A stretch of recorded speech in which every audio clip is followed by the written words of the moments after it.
জানিয়ে দিব এই মুহূর্তে আমাদের হাতে এসেছে গুরুত্বপূর্ণ আপডেট আন্তর্জাতিক সংবাদের শিরোনাম। শুরুতেই থাকছে যুক্তরাষ্ট্রের সঙ্গে পারমাণবিক আলোচনায় সৌদির সাহায্য চেয়েছে ইরান। এবারে জানিয়ে দিব যুদ্ধ বন্ধে জমি ছাড়তে হবে ইউক্রেনকে। আরও জানাবো ফের উত্তপ্ত নেপাল, অলির সমর্থকদের সঙ্গে জেনজিদের সংঘর্ষ, কারফিউ জারি।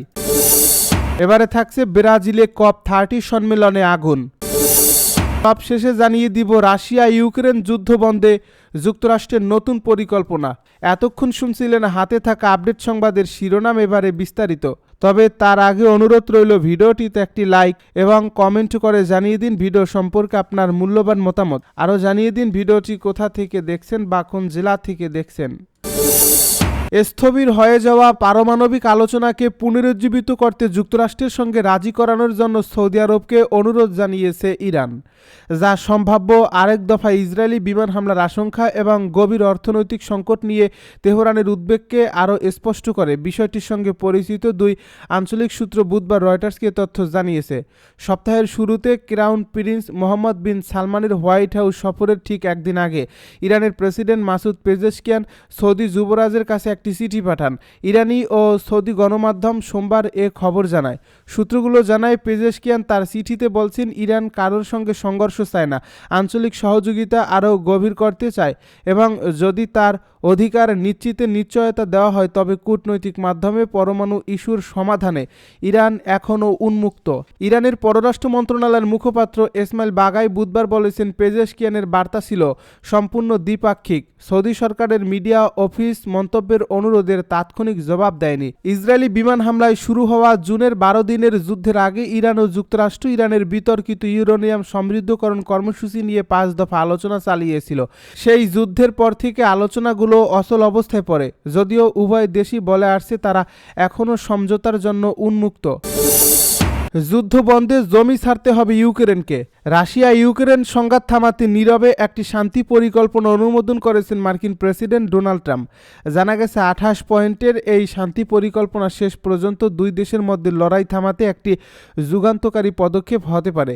ডোনাল্ড ট্রাম্প প্রশাসনের একজন শীর্ষ কর্মকর্তাকে উদ্ধৃত করে এনবিসি নিউজ জানিয়েছে রাশিয়ার রাষ্ট্রদূত কিরিল দিমিত্রিয়েভ এবং ইউক্রেনীয় কর্মকর্তাদের সাথে পরামর্শ করে গত কয়েক সপ্তাহ ধরে নীরবে এই পরিকল্পনাটি তৈরি করেছেন ট্রাম্প। রাশিয়া ইউক্রেন যুদ্ধ থামাতে এই পরিকল্পনাটির কথা প্রথম রিপোর্ট করেছিল অ্যাক্সিওস। সেই রিপোর্টে বলা হয়েছে ডোনাল্ড ট্রাম্পের 20 দফা গাজা শান্তি পরিকল্পনা থেকে অনুপ্রাণিত হয়েছে এই শান্তি পরিকল্পনাটি। তবে এই শান্তি পরিকল্পনার সুনির্দিষ্ট কোনো পয়েন্টের বিষয়ে মুখ খুলতে চাননি মার্কিন প্রশাসনের সেই কর্তৃপক্ষ। এদিকে 3 মার্কিন কর্মকর্তা সংবাদ পোর্টালকে বলেছিলেন যে শান্তি চুক্তির কাঠামোটি এখনও ইউক্রেনীয় নেতাদের কাছে আনুষ্ঠানিকভাবে উপস্থাপন করা হয়নি। আমেরিকান সেনাবাহিনীর একটি প্রতিনিধি দল গতকাল ইউক্রেন সফরে গিয়েছেন। জানা যাচ্ছে সামরিক কৌশল এবং প্রযুক্তি নিয়ে আলোচনা করার পাশাপাশি স্থায়ী শান্তি প্রক্রিয়াকে পুনরুজ্জীবিত করতে সহায়তা করার লক্ষ্যে তাদের এসব সফর। এ পরিকল্পনা অনুসারে ইউক্রেনকে পূর্বাঞ্চলীয় ডনবাস অঞ্চলের একটি অংশ রাশিয়ার কাছে ইজারা দিতে হতে পারে। প্রস্তাব অনুযায়ী এই অঞ্চলটির আইনগত মালিকানা ইউক্রেনের কাছে থাকলেও প্রস্তাব নিয়ন্ত্রণ রাশিয়ার হাতে থাকবে এবং এর বিনিময়ে ইউক্রেন একটি নির্দিষ্ট অর্থ পাবে। তবে ইউক্রেনকে শুধু ভূমি ইজারাই নয়, আরও বেশ কিছু কঠোর শর্ত মানতে হবে। এর মধ্যে অন্যতম হলো ইউক্রেনের সামরিক বাহিনীর আকার অর্ধেক নামিয়ে আনা, দীর্ঘপাল্লার ক্ষেপণাস্ত্র সম্পূর্ণ নিষিদ্ধ করা, দেশের ভেতরে বিদেশি সেনা মোতায়েনের উপর নিষেধাজ্ঞা, মার্কিন সামরিক সহায়তা বন্ধ করা, বিদেশি কূটনৈতিক বিমানের ইউক্রেনে অবতরণের নিষেধাজ্ঞা। এছাড়া রুশ ভাষাকে ইউক্রেনের একটি আনুষ্ঠানিক রাষ্ট্রভাষা হিসেবে স্বীকৃতি দেওয়ার প্রস্তাব রয়েছে। ফের উত্তপ্ত নেপাল, অলির সমর্থকদের সঙ্গে জেনজিদের সংঘর্ষ, কারফিউ জারি। নেপালে আবার নতুন করে সহিংসতা ছড়িয়ে পড়ছে। গত সেপ্টেম্বরে যে রক্তাক্ত জেএনজি বিক্ষোভের জেরে তৎকালীন প্রধানমন্ত্রী কেপি শর্মা ওলির সরকার উৎখাত হয়েছিল, তার সমর্থকদের সঙ্গেই বুধবার সংঘর্ষে জড়ায় জেনজিরা। পরিস্থিতি নিয়ন্ত্রণের বাইরে চলে যাওয়ায় বারা জেলায় কারফিউ জারি করতে বাধ্য হয়েছে সরকার। সবার সমাবেশ এবং জেলা প্রশাসন জানিয়েছে বৃহস্পতিবার স্থানীয় সময় রাত 8টা পর্যন্ত এই কারফিউ বলবৎ থাকবে।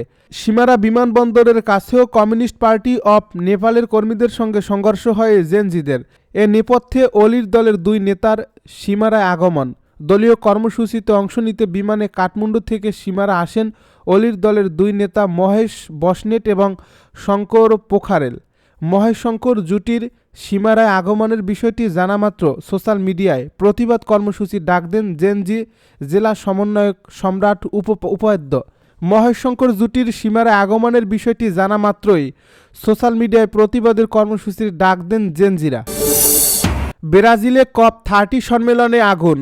ব্রাজিলের বেলেমে জাতিসংঘের জলবায়ু সম্মেলন COP30 এর ভেন্যুতে বড় ধরনের অগ্নিকাণ্ড হয়েছে। বৃহস্পতিবার দুপুরে জনাকীর্ণ প্যাভিলিয়নের ভেতরে আগুন ছড়িয়ে পড়তেই কয়েক হাজার প্রতিনিধিকে দ্রুত বেরিয়ে যেতে হয়। জানা যায় হঠাৎ ধোঁয়া আর উত্তাপ টের পেয়ে ভেন্যু জুড়ে হুড়োহুড়ি শুরু হয়ে যায়। নিরাপত্তা কর্মীরা দিক নির্দেশনা দিতে দৌড়াচ্ছিলেন, আর দমকল কর্মীরা ভেতরের শামিয়ানা ঘেরা অংশে ঢুকে আগুন নিয়ন্ত্রণে আনার চেষ্টা করছিলেন। আগুনের সূত্রপাত হয় দেশগুলোর প্যাভিলিয়ন জোনে, যেখানে সাধারণত প্রদর্শনী, আলোচনা আর প্রতিনিধিদের জন্য নানা আয়োজন চলে।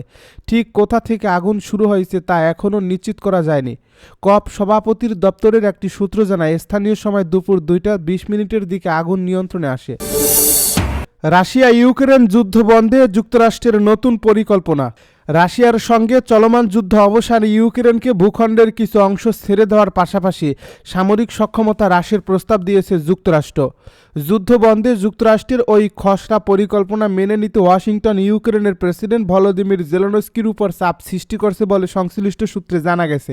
এরই মধ্যে গতকাল বৃহস্পতিবার ইউক্রেনে পৌঁছেছেন মার্কিন সামরিক কর্মকর্তারা।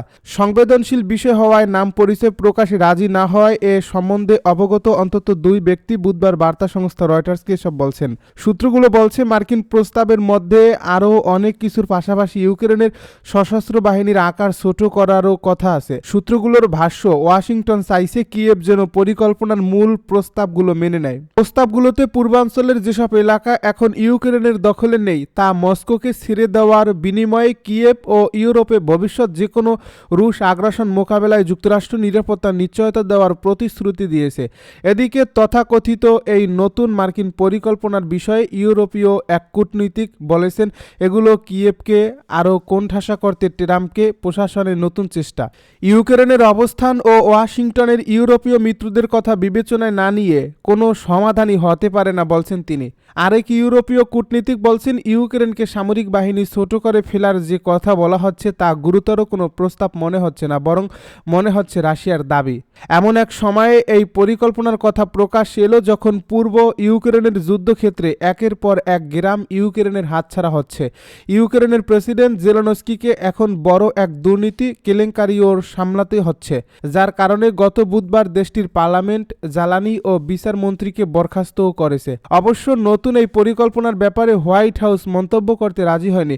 মার্কিন পররাষ্ট্রমন্ত্রী মার্কো রুবিও এক্সে এক পোস্টে বলেছেন, এই সংঘাতে লিপ্ত দুই পক্ষের দেওয়া তথ্যের উপর ভিত্তি করে ওয়াশিংটন যুদ্ধ বন্ধের সম্ভাব্য উপায়গুলোর একটি তালিকা তৈরি করছে। তিনি বলেন, ইউক্রেনে যেটা হচ্ছে তার মতো জটিল ও প্রাণঘাতী যুদ্ধে ইতি টানতে গুরুতর এবং বাস্তবসম্মত ধারণার ব্যাপক আদান প্রদান জরুরি। আর স্থায়ী শান্তি প্রতিষ্ঠা করতে হলে উভয় পক্ষকেই কঠিন কিন্তু প্রয়োজনীয় ছাড় দিতেই হবে।